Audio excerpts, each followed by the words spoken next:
สำหรับบางคน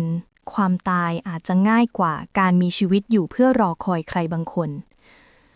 เคยมีใครสักคนที่ยอมมีชีวิตอยู่อย่างยากลำบากเพียงเพื่อรอคอยวันที่คุณจะกลับมาไหมคะสวัสดีค่ะยินดีต้อนรับเข้าสู่ช่องเรื่องดีๆที่เราได้ดูวันนี้เราจะพาทุกคนย้อนเวลากลับไปสัมผัสกับกลิ่นอายของมิตรภาพที่ถูกจารึกไว้ในประวัติศาสตร์ภาพยนตร์ฮ่องกงกับหนังระดับตำนานที่ชื่อว่า A Better Tomorrow หรือโหดเร็วดีภาคแรกในปี 1986 เรื่องราวของลูกผู้ชายที่ถูกโชคชะตาเล่นตลกคนหนึ่งพยายามจะกลับตัวเป็นคนดีเพื่อลบล้างความผิดในอดีตแต่อีกคนหนึ่งยอมแลกขาข้างหนึ่งยอมทิ้งศักดิ์ศรียอมตกนรกทั้งเป็นเพียงเพื่อล้างแค้นแทนเพื่อนสิ่งที่เราจะนำมาเล่าให้คุณได้ฟังต่อไปนี้คือฉากชีวิตที่เจ็บปวดที่สุดของอาเหาและเซียวหม่าใครจะไปคิดว่าตั้งใจจะดูหนังแอคชั่นบูล้างผลาญยิงกันสนั่นจอแต่กลับต้องมานั่งเสียน้ำตาเรื่องราวในช่วงเวลา3 ปีที่หายไปจดหมายที่ปิดบังความจริงและการกลับมาเจอกันที่เรียกน้ำตาเตรียมทิชชู่ให้พร้อมแล้วไปฟังเรื่องราวของพวกเขากันค่ะ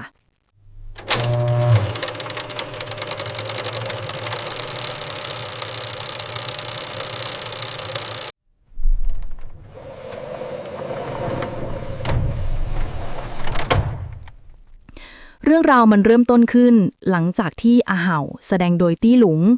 พี่ใหญ่ผู้ยิ่งใหญ่แห่งวงการนักเลงต้องถูกตัดสินจำคุกที่ไต้หวันเป็นเวลาถึง3 ปี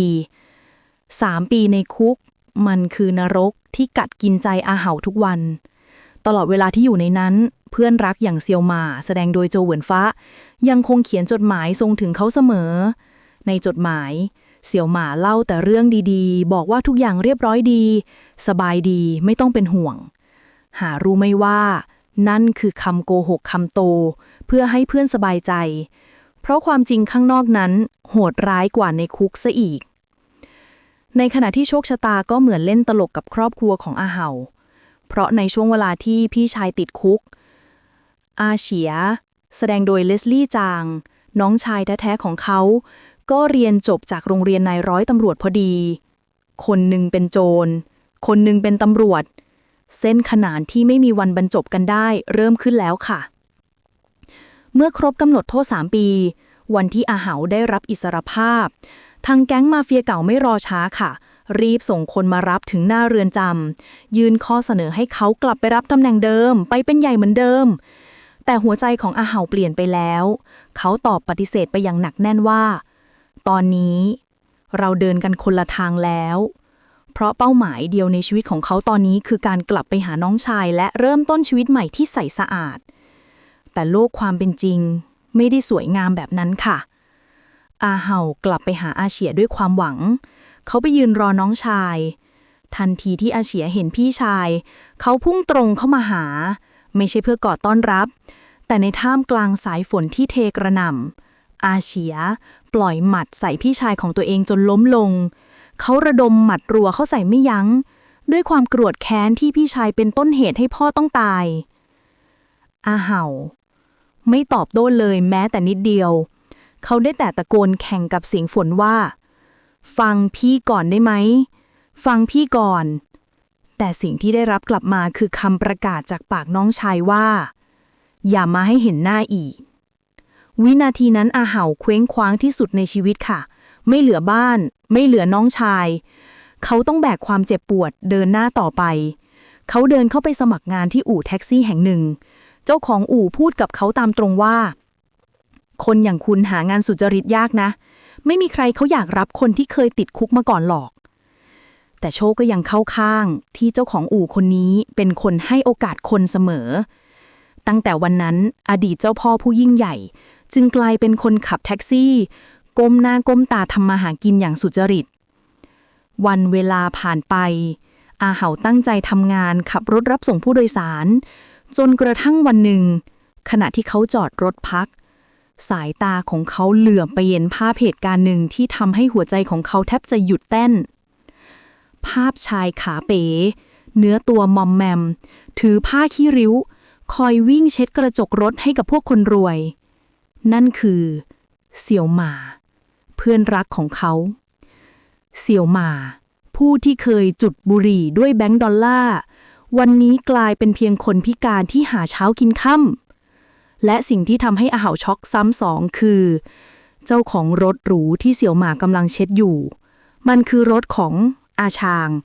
อดีตลูกน้องปลายแถวที่เคยขับรถให้พวกเขาแต่วันนี้อาชางกลายเป็นเจ้าพ่อผู้ยิ่งใหญ่อาชางเดินลงมาจากตึกพร้อมลูกสมุนล้อมหน้าล้อมหลังเขาเดินตรงไปที่รถโดยมีเสี่ยวหม่ายืนเปิดประตูรออยู่อย่างนอบน้อมความเจ็บปวดที่สุดมันอยู่ที่จังหวะนี้ค่ะอาชางไม่ได้ขอบคุณแต่เขาหยิบเศษเงินออกมาแล้วโยนทิ้งลงพื้นเหมือนโยนอาหารให้หมาเหมือนให้เงินขอทานเสี่ยวหม่าพยักร้ายผู้หญิงพยองในอดีตต้องเดินลากขาเป๋ๆของเขาเข้าไปก้มลงค่อยๆเก็บเศษเงินเหล่านั้นขึ้นมาภาพนี้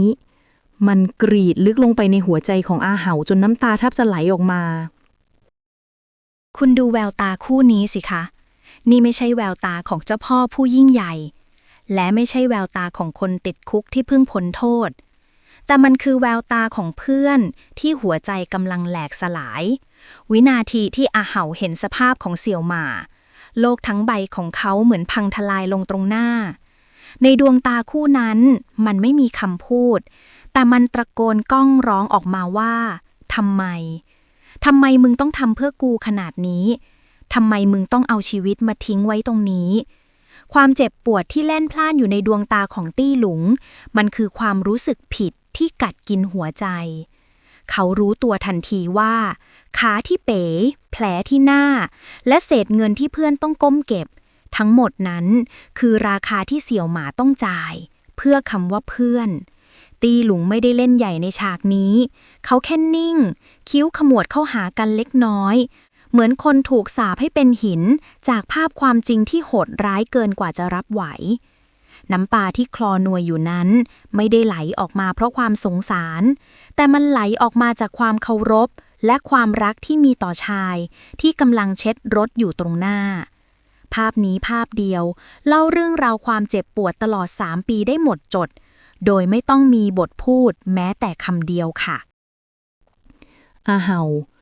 ตัดสินใจตามไปจนถึงลานจอดรถชั้นใต้ดินที่นั่นคือบ้านของเซียวหม่าสภาพความเป็นอยู่ดูไม่ต่างจากคนจรจักรมีเพียงที่สุขหัวนอนแคบๆภาพที่อาเหาเห็นคือเซียวหม่ากำลังนั่งกินข้าวกล่องกินอย่างตะกะตะกรามเพื่อประทังชีวิตไปวันๆเซียวหม่า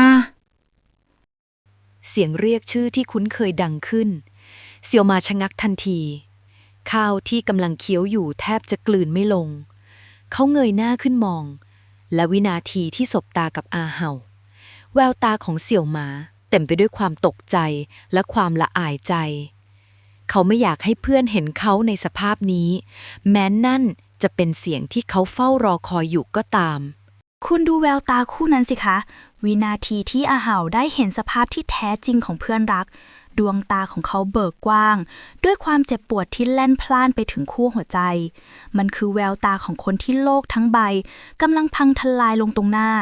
ความรู้สึกผิดถาโถมเข้ามาจนแทบยืนไม่อยู่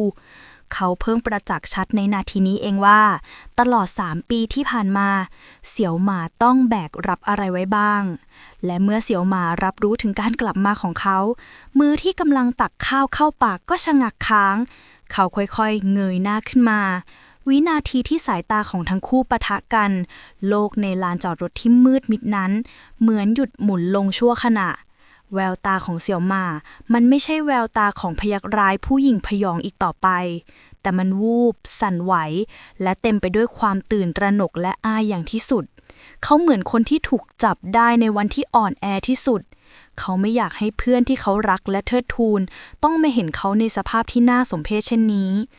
ความเงียบในเสี้ยววินาทีนั้นมันดังก้องยิ่งกว่าคำพูดใดๆมันคือความเจ็บปวดของลูกผู้ชาย2 คนที่สื่อถึงการผ่านทางสายตาเท่านั้นค่ะไม่มีคำพูดใดๆจะเอื้อนเอ่ยออกมาได้เสี่ยวหม่าทำได้เพียงยื่นมือที่เปื้อนคราบน้ำมันออกไปอาเหายื่นมือของเขากลับมา มือสองข้างประสานกันแน่น อาเห่าออกแรงดึงร่างเพื่อนรักให้ลุกขึ้นยืน แล้วทั้งคู่ก็โผเข้ากอดกันแน่น เป็นการกอดที่แทนความคิดถึง เป็นการกอดที่แทนคำขอโทษ อาเห่าพูดขึ้นด้วยน้ำเสียงสั่นเครือว่า จดหมายมึงไม่ได้เล่าความจริงนี่หว่า เขาถอยห่างออกจากการกอด มองหน้าเพื่อนแล้วถามต่อ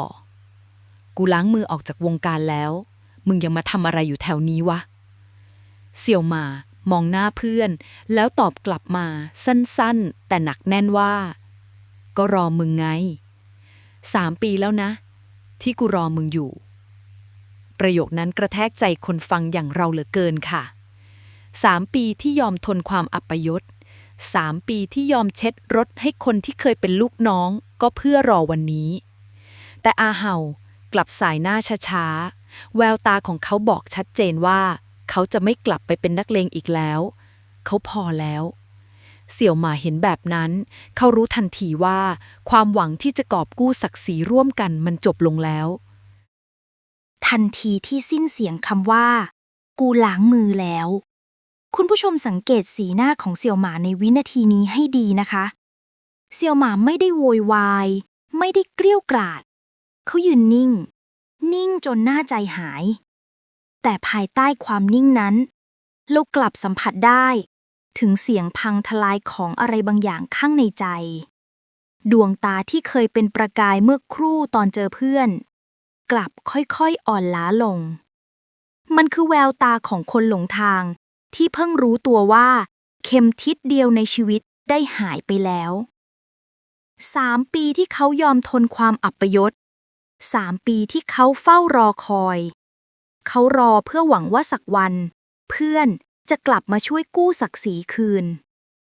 แต่คำปฏิเสธสั้นๆเพียงคำเดียวของอาเห่ามันเหมือนกับมีใครเดินมาดับไฟดวงสุดท้ายในชีวิตเขา ความผิดหวัง ความสับสน มันตีวนอยู่บนใบหน้า เขาเหมือนอยากจะถามว่า แล้วกูล่ะ ที่กูทำมาทั้งหมด เพื่ออะไร แต่เขาก็พูดไม่ออก ได้แต่เก็บความน้อยใจนั้นไว้ แล้วแสดงออกผ่านความเงียบที่เจ็บปวดที่สุด นี่คือการแสดงชั้นครูที่ทำให้เรารู้ว่า บางครั้งความผิดหวังที่รุนแรงที่สุด ไม่จำเป็นต้องแสดงออกมา และไม่จำเป็นต้องมีน้ำตา แต่มันคือความว่างเปล่าในแววตาต่างหากค่ะ แต่ความเป็นห่วงเพื่อนยังคงเต็มเปี่ยม เขาจึงพูดทิ้งท้ายไว้เพียงว่า บอกน้องชายมึงด้วย อย่าไปยุ่งกับไอ้ชาง มันอันตรายมาก ฉากนี้ไม่มีบทพูดฟูมฝ่ายอะไรมาก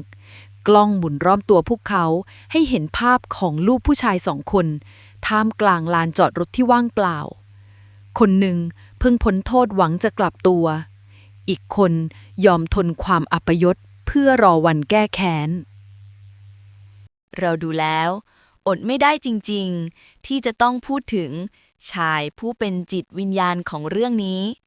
คุณโจเหวินฟ้าค่ะ เชื่อไหมคะว่าในปี 1986 ก่อนหนังเรื่องนี้จะฉาย โจเหวินฟ้าถูกวงการหนังฮ่องกงตราหน้าว่าเป็นยาพิษบ็อกซ์ออฟฟิศหรือดาราที่เล่นเรื่องไหนก็เจ๊ง แต่ใน A Better Tomorrow เขาได้ระเบิดความอัดอั้นตันใจทั้งหมดในชีวิตจริง ใส่ลงไปในตัวละครเสี่ยวหมาจนหมดสิ้น โดยเฉพาะฉากกินข้าวกล่องที่ลานจอดรถที่เราเพิ่งเล่าไป มีเกร็ดเบื้องหลังสนุกๆเล่าต่อกันมาว่า จริงๆแล้วในบทไม่ได้สั่งให้เขากินมูมางขนาดนั้น แต่โจเหวินฟ้าดีไซน์การแสดงด้วยสัญชาตญาณ เขาตักข้าวเข้าปาก แม้ข้าวจะหกเลอะเทอะ หรือติดอยู่ที่มุมปาก เขาก็ไม่เช็ดออก เขาแสดงให้เราเห็นถึงความหิวโหย ความตกต่ำ และความเจ็บปวดของมังกรที่ปีกหัก และสิ่งที่ทรงพลังที่สุด คือสายตาของเขาค่ะ คุณลองสังเกตดูดีๆนะคะ สายตาของเสี่ยวหมา